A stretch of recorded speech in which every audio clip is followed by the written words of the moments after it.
যে কেউ দাঁড়িয়ে বলবে মাইকা লাল কে বাপের বেটা এসব দুদিন আগে যে এইসব ডায়লগ দেয়, সে আজকের দিনে যদি গিয়ে সেই একই লোকের সাথে বসে হাত ধরে বলে, তাহলে কি এটা শোভা দেয়?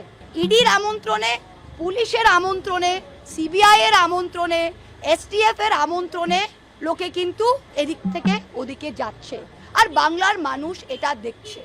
দয়া করে প্লিজ আপনারা এই কালীঘাট তৃণমূল বলেন না, এটা অল ইন্ডিয়া তৃণমূল কংগ্রেস। এতদিন এটা অল ইন্ডিয়া তৃণমূল কংগ্রেস ছিল, মমতা ব্যানার্জির তৈরি এটা অল ইন্ডিয়া তৃণমূল কংগ্রেসই আছে।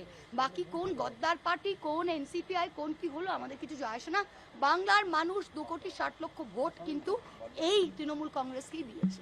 প্রশ্ন ঋতব্রত গ্যাং তো একটা করছে, কংগ্রেস একজন করছে, এনসিপিআই কি করবে? এই 20 জন এমপি কি কলকাতা বাংলায় থাকবেন সেদিন? বিড়লা প্ল্যানেটেরিয়ামের সামনে দিদিমণি ফেসবুক লাইভ করছে। আমাদের সকল কর্মীদের বলছি যে আমাদের শহীদ দিবস পালন হবে। আর আরেকটা জিনিস, গতবার যেটা পুলিশকে দিয়ে বিজেপির সরকার করিয়েছিল, আমাদের পারমিশন দিয়ে তারপরে আমাদের লোককে ওখানে ঢুকিয়ে পিটিয়ে, এবার কিন্তু সেটা কোর্টের নজরে কল্যাণদা এনেছেন, আর কোর্ট বলেছে that law and order must be there. করবেন আপনারা দয়া করে। রোজ আমরা মিডিয়া বাইট একটা দিয়ে থাকি, আজকে হঠাৎ পুলিশ জাস্ট আর্বিট্রারিলি বললো এখানে আসতে পারবে না। কেন, কিসের জন্য? আর আপনারা আজকে প্লিজ দাদা হাত জোর করছি, 144 ধারা এখানে কি জারি রয়েছে যে তারা আজকে মিডিয়া বাইট দিতে পারবে না?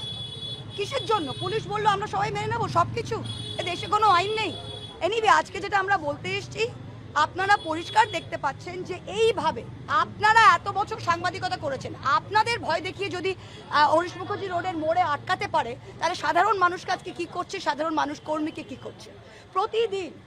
আজকে আপনারা দেখলেন, গতদিন দেখুন, আজকে যেটা দেখলাম মদনদা, আজকে আপনারা দেখলেন মদনদা, তিনার স্ত্রী, তিনার পুত্রবধূ, তিনার সারা ফ্যামিলিকে আজকে মদনদা ঋতব্রত গ্যাংয়ে গেছে। আমি শিবির বলবো না, এই ঋতব্রত গ্যাংয়ে গেছে একটাই কারণে, যে তাকে ইডি আমন্ত্রণ করেছে, তাকে বিজেপি আমন্ত্রণ করেনি, তাকে ঋতব্রত গ্যাং আমন্ত্রণ করেনি, তাকে ইডি আমন্ত্রণ করেছে। আজকালকার বাংলার রাজনৈতিক পরিবেশ এমনই যে ইডির আমন্ত্রণে, পুলিশের আমন্ত্রণে, সিবিআই এর আমন্ত্রণে, এসটিএফ এর আমন্ত্রণে লোকে কিন্তু এদিক থেকে ওদিকে যাচ্ছে, আর বাংলার মানুষ এটা দেখছে। কোনো বিশ্বাসযোগ্যতা থাকে মানুষের যে কেউ দাঁড়িয়ে বলবে মাইকা লাল কে বাপের বেটা এসব দুদিন আগে যে এইসব ডায়লগ দেয়, সে আজকের দিনে যদি গিয়ে সেই একই লোকের সাথে বসে হাত ধরে বলে, তাহলে কি এটা শোভা দেয়? আমি আপনাদের বলছি বাংলার মানুষ সব কিছু দেখছে। আর আরেকটা জিনিস, আজকে আমরা পারমিশন পেয়েছি, আমাদের সাথে 3 দিন ধরে খেলা করেছে এরা। 27শে জুন আমরা পারমিশন ফেলেছিলাম, 27শে জুন, আজকে 15ই জুলাই। ইচ্ছাকৃতভাবে আগে কংগ্রেসকে ওরা দিল, তারপর ঋতব্রত গ্যাংকে দিয়েছে, তারপর যারা 1994-এ জন্মায়নি, 1993-তে জন্মায়নি এমন লোককে পারমিশন দিয়েছে, আর আমাদের সাথে খেলা করছিল প্রতিদিন, আজকে এখানে কালকে ওখানে বলে। আলটিমেটলি আজকে আমরা কোর্ট মুভ করেছি, কোর্ট আমাদের পারমিশন দিয়েছে সেন্ট্রাল ক্যালকাটায়, মধ্য কলকাতায়, বিড়লা প্ল্যানেটেরিয়ামের সামনে দিদিমণি ফেসবুক লাইভ করছে। আমাদের সকল কর্মীদের বলছি যে আমাদের শহীদ দিবস পালন হবে। আর আরেকটা জিনিস, গতবার যেটা পুলিশকে দিয়ে বিজেপির সরকার করিয়েছিল, আমাদের পারমিশন দিয়ে তারপরে আমাদের লোককে ওখানে ঢুকিয়ে পিটিয়ে, এবার কিন্তু সেটা কোর্টের নজরে কল্যাণদা এনেছেন, আর কোর্ট বলেছে that law and order must be there. তাই আপনাদেরও বলবো যে আপনারাও যেন সতর্ক থাকবেন, যে কোনো জায়গায় যদি এরকম হয় সেটা আপনারা তুলে ধরবেন টিভির পর্দায়, মিডিয়ার পর্দায়। তাই এটা আমাদের জন্য আজকে খুবই বড় জয়, যে যেটা ইচ্ছাকৃতভাবে বারবার সরকার পক্ষের আইনজীবী দাঁড়িয়ে বলছে যে না তাদের ওয়েলিংটন স্কোয়ারে পাঠান। কেন ওয়েলিংটন স্কোয়ারে যাব আমরা? বলছে 500 লোকের বেশি করা যাবে না। আজকে কোর্ট বলে দিয়েছে, তাই আমরা এটা করব। আমাদের বহু কর্মী সারা বাংলায় এতদিন ধরে জিজ্ঞেস করছে যে আমরা কোথায় আসবো। এখন বিড়লা প্ল্যানেটেরিয়ামের সামনে 21শে জুলাই সকাল 11টার থেকে যেন এটা শুরু হয়, পারমিশন হয়েছে। আর বাংলার মানুষ, আজকে আমি জিজ্ঞেস করতে যাই যে ঋতব্রত গ্যাং তো একটা করছে, কংগ্রেস একজন করছে, এনসিপিআই কি করবে? এই 20 জন এমপি কি কলকাতা বাংলায় থাকবেন সেদিন? আমি তাদের জিজ্ঞেস করছি, নাকি তারা এখন পারমিশন ফেলে তারাও একটা নতুন জায়গায় করবে? আমার এটাই প্রশ্ন, কারণ এমপিরা বলছে যে তারা এমএলএদের সাথে নেই। এনসিপিআই তো ঋতব্রত গ্যাংয়ের অংশ নয়, তার আরেকটা পারমিশন পড়বে, বাংলার মানুষ এই আজব সার্কাসটা দেখছে। আমাদের অবস্থান একই, আমরা যেখানে ছিলাম আমরা সেখানেই আছি। আর আমি মিডিয়াকে বলবো, দয়া করে প্লিজ আপনারা এই কালীঘাট তৃণমূল বলেন না, এটা অল ইন্ডিয়া তৃণমূল কংগ্রেস।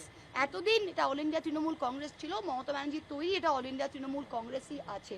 বাকি কোন গদ্দার পার্টি, কোন এনসিপিআই, কোন কি হলো আমাদের কিছু যায় আসে না। বাংলার মানুষ 2,60,00,000 ভোট কিন্তু এই তৃণমূল কংগ্রেসকেই দিয়েছে।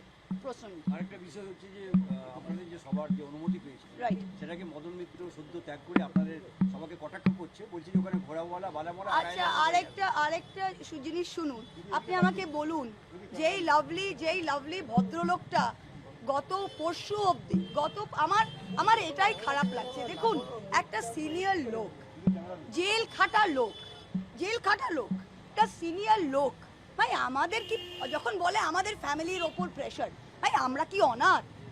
আমি কি অনাথ? আমার বাড়িতে সিবিআই আসেনি, আমাকে ইডি তলব করছে না, তা আমরা তো দাঁড়িয়ে আছি। তো অত কি ভয় ভাই?